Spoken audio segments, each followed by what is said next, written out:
চট্টগ্রামের লোহাগাড়া উপজেলার ঐতিহ্যবাহী পদুয়া এসিএম উচ্চ বিদ্যালয়ের অভিভাবক সমাবেশ অনুষ্ঠিত হয়েছে। আজ 10 নভেম্বর সোমবার বিদ্যালয় মিলনায়তনে এ সমাবেশ অনুষ্ঠিত হয়।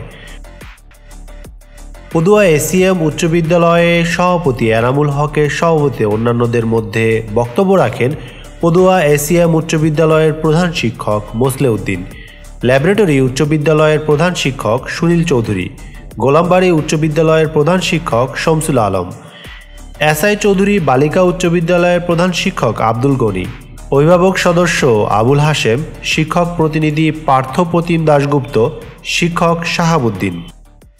বাবা মা দুজনে জীবিত আছেন, কিন্তু বাবা মাকে না এনে অন্য একজন অভিভাবক এখানে নিয়ে এসেছেন। আমরা এগুলো জানি, এটার থেকে বিরত থাকবেন। এরপর আমরা গত সপ্তাহে যখন মার্কশিট দিলাম, বাবা মাকে মার্কশিট দেওয়ার জন্য বললাম, দেওয়ার সময় আমরা দিঘির মধ্যে ফেলাম, মার্কশিট ছিঁড়ে ফেলা হয়েছে।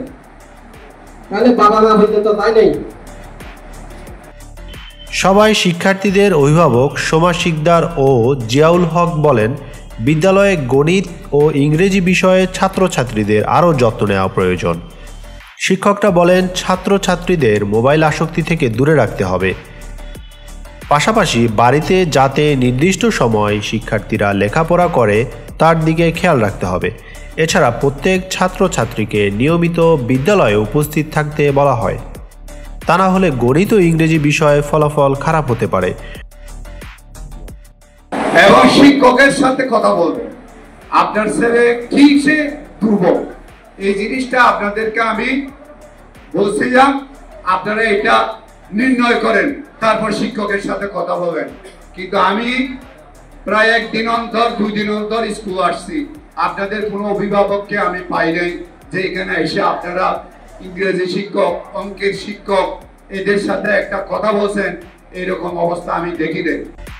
সবাই প্রায় শতাধিক অভিভাবক উপস্থিত ছিলেন। জানা যায় 1963 সালে প্রতিষ্ঠিত পদুয়া এসিএম উচ্চ বিদ্যালয়ে বর্তমানে প্রায় 1750 শিক্ষার্থী লেখাপড়া করে। 28 জন শিক্ষক নিরলসভাবে পাঠদান করছেন।